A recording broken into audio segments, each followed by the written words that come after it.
अरे मेरे प्यारे भाइयों, आपसे हाथ जोड़कर निवेदन है कि वीडियो को लास्ट तक जरूर देखना। आपको अगर आनंद नहीं आया तो फिर बोलना। दोस्तों, पहली खबर है, एक पाकिस्तानी सांसद बहुत तेजी से वायरल हो रही है। वो ऐसी सांसद है जो पार्लियामेंट में हर किसी से मजे ले लेती है, चाहे वो अध्यक्ष हो चाहे उपाध्यक्ष। आप उनकी बातों को खुद सुन सकते हो। स्पीकर साहब, सर आपकी तवज्जो चाहती हूं। जी प्लीज। मेरे लीडर ने मुझे आंखों में आंखें डाल के बात करनी सिखाई है। सर अगर मुझसे आई कांटेक्ट नहीं होगा तो मैं बात नहीं कर सकती हूँ। सर ऐनक पहन ले सर। मैं सुन लूंगा, देखूंगा नहीं। आई कांटेक्ट खवातीन के साथ अच्छा नहीं लगता।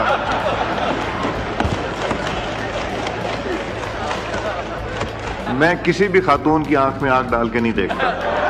अगली खबर, खेसारी लाल से जब एक रिपोर्टर ने पूछा कि वे किस पार्टी को सपोर्ट करते हैं, किस पार्टी को ज्यादा सपोर्ट करते हैं, तो वे अचानक हंसने लगे और आगे उन्होंने क्या कहा आप खुद ही सुन लो ना भाई।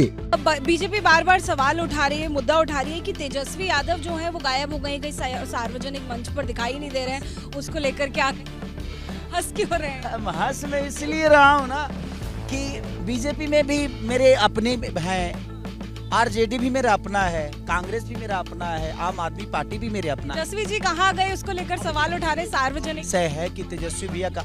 अच्छा बताइए, आपकी बातचीत होती है उनसे? बातचीत चुनाव के टाइम हुई थी, उसके बाद से मेरी कोई बातचीत भैया से नहीं हुई है। ना उनका कॉल आया ना मैंने किया, क्योंकि मेरे पास काम बहुत है और मैं शुरू से राजनेता बनने वाला आदमी हूँ ही भी नहीं, क्योंकि मैं सच बोलता हूँ और सच यहाँ बोला नहीं जाता है। तो मेरे लिए हमेशा मैं फंसता हूँ सच बोल के, और मुझे लगता है कि दोस्तों, अगली खबर, नवनीत राणा ने साफ साफ कहा कि अगर बात मंदिर की आई तो सबसे पहले हम ईंट पर ईंट सजाएंगे और कार्य सेवकों की मदद करेंगे।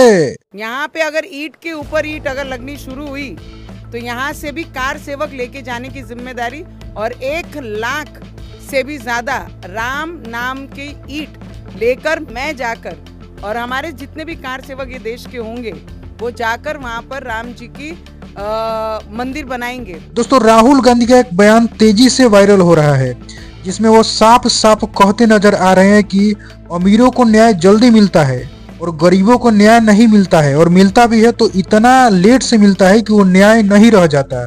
हिंदुस्तान बांटता जा रहा है। आगे उन्होंने कहा कि चाहे वो पीएम मोदी हो या कोई भी आम आदमी हो, सभी को न्याय समय पर मिलना चाहिए। इस बारे में मेरे प्यारे भाइयों, आपका क्या ख्याल है? क्या राहुल गांधी ने सही कहा या गलत कहा? आप खुद बताइए। नमस्कार, मैं Rahul Gandhi. Bus driver, truck driver, Ola, Uber, auto drivers अगर गलती से किसी को मार देते हैं तो 10 साल की जेल में सजा हो जाती है और चाबी उठा के वो फेंक देते हैं। मगर अगर अमीर घर का 16 साल का 17 साल का बेटा पोर्श गाड़ी को शराब पी के चलाता है और 2 लोगों की हत्या करता है तो उसे कहा जाता है कि ऐसे लिख दो। ऐसे ट्रक ड्राइवर से, बस ड्राइवर से क्यों नहीं लिखाते? उबर ड्राइवर, ऑटो ड्राइवर से क्यों नहीं लिखाते? नरेंद्र मोदी से पूछा गया कि 2 हिंदुस्तान बन रहे हैं, एक अरबपतियों का, एक गरीबों का। उनका जवाब आता है क्या मैं सबको गरीब बना दूं? सवाल ये नहीं है, सवाल न्याय का है। अमीरों को, गरीबों को, दोनों को न्याय मिलना चाहिए। न्याय सबके लिए एक जैसा होना चाहिए, इसीलिए हम लड़ रहे हैं। दोस्तों, सुलता देव ने तो भरे संसद में हलचल मचा दी। उन्होंने कहा कि मैं किसी से नहीं डरती, चाहे आप पीएम ही क्यों ना हो, चाहे आप अमित शाह ही क्यों ना हो, या कोई और ही क्यों ना हो। मोदी सरकार जीतने के बाद अपने पूरे वादे भूल जाती है, जनता से किए गए वादों को भूल जाती है।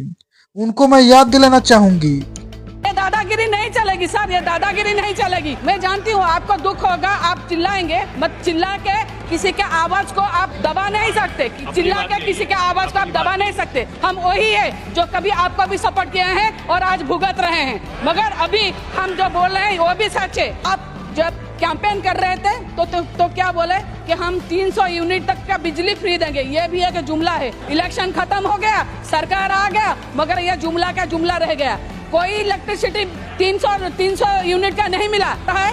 देखिए, आप बोल रहे हैं आपने राम जी को लाए, हम खुश है। आप कृष्णा जी को लाए, हम और भी खुश है। मगर कब आप काला धन लाएंगे?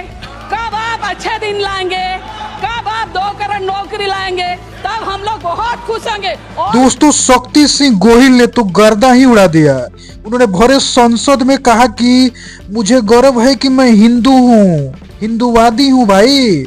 लाल आंख दिखाओ ने जाके, जाओ पास के कंट्री में जहाँ पे मेरा मंदिर टूटता है, मेरे हिंदू पे अत्याचार होता है, जाइए 36 का सीना लेके, 56 का सीना लेके बचा लीजिए उसको। आपकी राजनीति की वजह से वहाँ हिंदू दिक्कत में है। सिर्फ भगवा पहन लेने से कोई साधु संत नहीं बन सकता है। वो रावण था, ऋषि का रूप लेके सीता मैया का हरण करने गया था। उसी तरह सत्ता के हरण के लिए अगर कोई संत का, ऋषि का रूप लेता है, मुझे दर्द होता है। वो मेरे मजहब को बदनाम करता है, मेरे धर्म को बदनाम करता है। अमेरिका में चुनाव चलता है और वहां जाके कहते हैं अब की बार ट्रंप सरकार। और फिर क्या हुआ? आज 220 इंडियंस को वहां से निकाल के वापस भेजा। सबसे ज्यादा उसमें अगली खबर, बीबीजी राम जी कानून के खिलाफ आंदोलन शुरू हो चुका है। कांग्रेस 10 जनवरी से मनरेगा में बदलाव के खिलाफ आंदोलन शुरू कर रही है। कई राज्य बीबीजी राम जी कानून का विरोध कर रहे हैं क्योंकि इससे महात्मा गांधी का नाम हटाया गया है।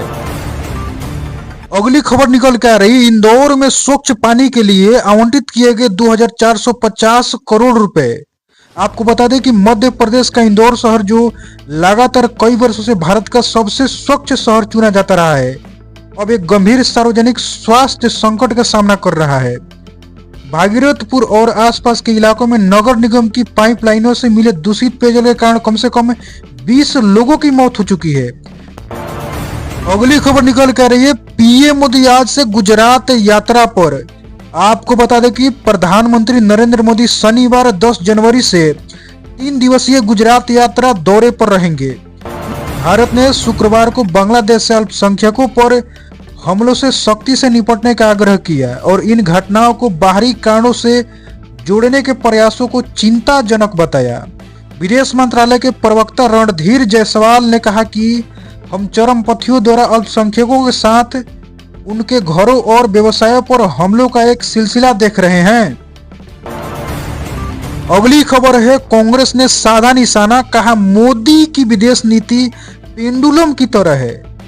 कांग्रेस ने मोदी सरकार की विदेश नीति पर तीखे सवाल उठाए हैं, खासकर चीनी कंपनियों से प्रतिबंध हटाने की कथित तैयारी को लेकर। मल्लिकार्जुन खड़गे ने इसे यू टर्न और गलवान बलिदान का अपमान बताया, जबकि जयराम रमेश ने इसे चीनी आक्रामकता के सामने सोची समझी हार करार दिया। अब आप बताइए कि आप इस बारे में क्या सोचते हैं। तो दोस्तों, ये थी आज की सबसे महत्वपूर्ण खबरें जिसको जानना आपके लिए बेहद जरूरी था। तो दोस्तों, मिलते हैं एक नए वीडियो में कुछ नई जानकारियों के साथ। तब तक के लिए धन्यवाद। जय हिंद, जय भारत।